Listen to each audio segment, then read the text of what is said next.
rocking with it.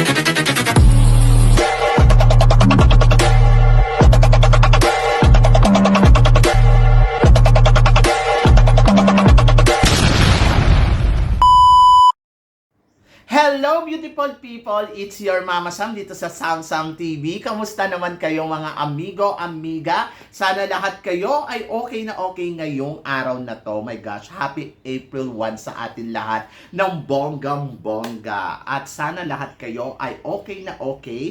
And then, of course, ang bilis ng panahon. Parang kailan lang nagdiriwang tayo ng New Year, Christmas, Valentine's Day. Ngayon, papunta na tayo sa mahal na araw. Diba? Nakakaloka. Parang tulog ka lang ng tulog paggising mo, Christmas na uli. Ganon.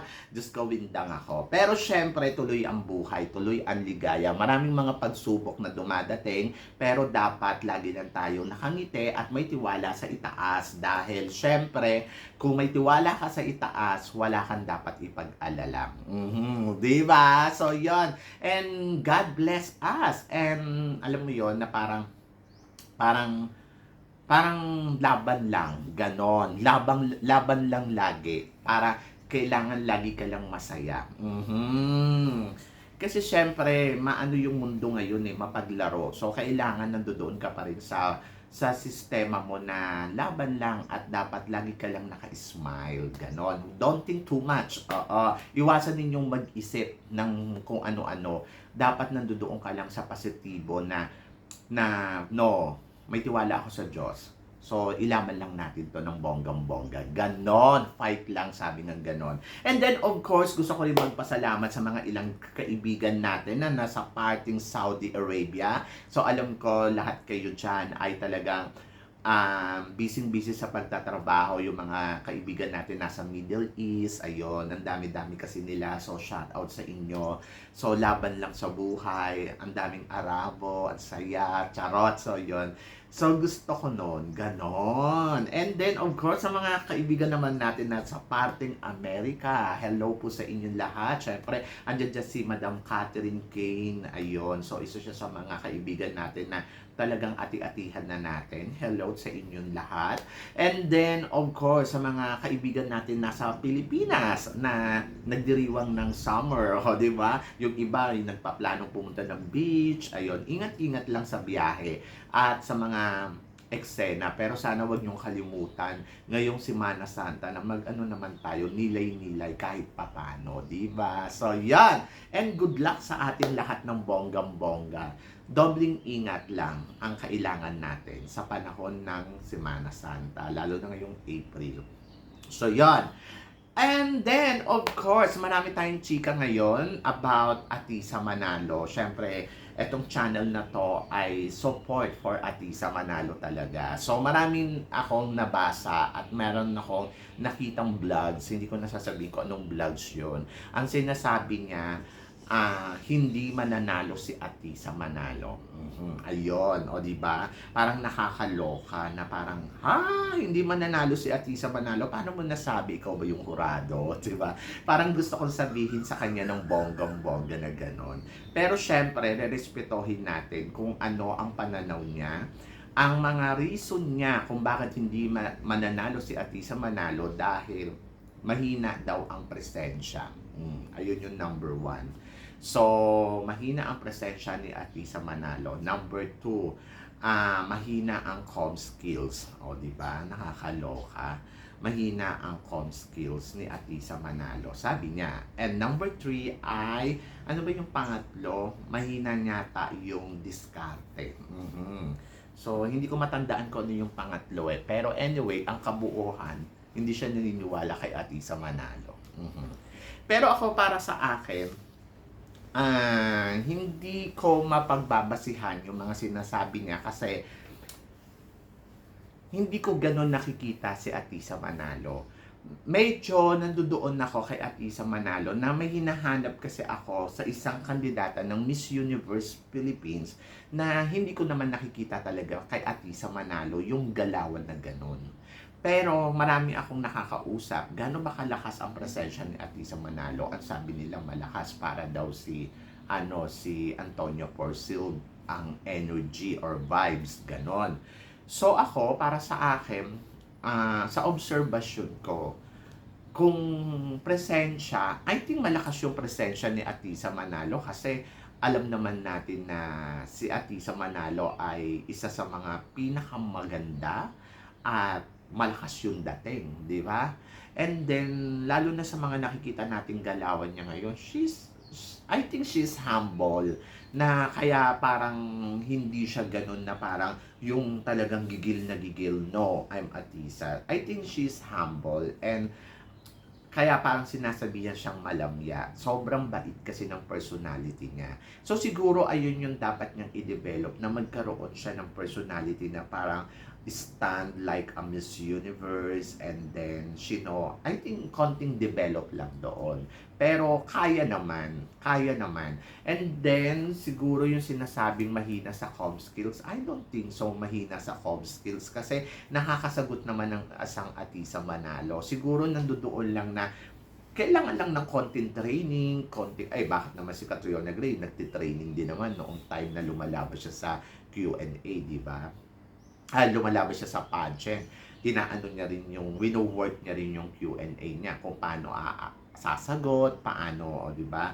Kasi, syempre, kailangan din talaga nila ng matinding training din. And si Atisa Manalo, konting polish lang naman yung nakikita ko. So, yes, naiintindihan ko yung sinasabi niya. Pero para sa akin kasi, ang isang Atisa Manalo, dito sa, sa competition, ang nakikita ko sa kanya noon, yung kumpiyansa niya sa sarili niya, hindi ganun kabuo.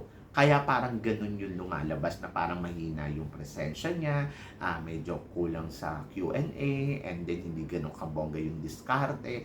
So, dahil siguro doon sa yung kumpiyansa niya sa sarili niya, hindi ganun kabuo. Kasi kapag buo ang kumpiyansa mo sa sarili mo, kaya mong gawin lahat and kaya mong makipagsabayan na hindi ka nag-aalinlangan, na hindi mo kailangan umarangkada ng bonggang-bongga. Siguro nandoon ako sa point ngayon kay Atisa na sa ngayon, ang nakikita ko sa kanya, go to the flow, and then naniniwala siya sa sarili niya ngayon. Mas parang nakitaan ko na siya ng kumpiyansa na tinatawag na parang, ayan, tama yan. Tama yan na yung galawan mo na nagkakaroon ka na ng kumpiyansa sa sarili mo. And then, mas nakikita ko sa kanya na mas palaban siya. Oo, mas parang talagang inilalaban niya na to. Oo. And then, hindi siya gigil. Oo. So, yun yung maganda kay Atisa. So, mananalo ba si Atisa Manalo dito sa competition na to? Malaki ang kumpiyansa ko na at kutob ko na I think kaya niya na to ipanalo. Kasi ang nakikita na natin kay Atisa Manalo ay isang Atisa Manalo na talaga. Yung nakita na natin noong 2018 sa Binibining Pilipinas na nag-matured. Ayon. And then, kung ako ang tatanungin mo kasi, dapat si Atisa Manalo ang manalong Miss Universe Philippines ngayon. Kasi parang feeling ko,